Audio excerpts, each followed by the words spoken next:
TMJ is short for temporomandibular joint. It's a very common problem we see at the clinic.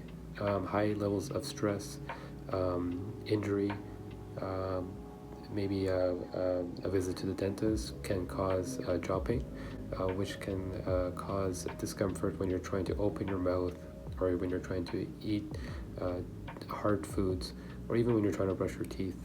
The cause of this pain is usually tightness of the masseter muscle. This muscle is located around the jaw, and when this muscle gets tight, it can be difficult to open the jaw.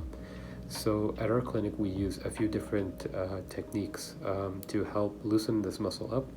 One of the techniques we use is called Graston therapy.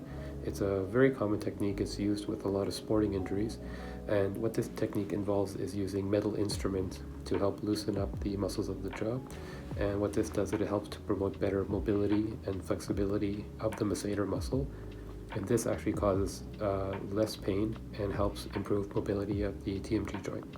If you or someone you know is interested in TMJ treatment, give our clinic a call at 905-593-1605 or visit our website at www.muscleandjoint.ca.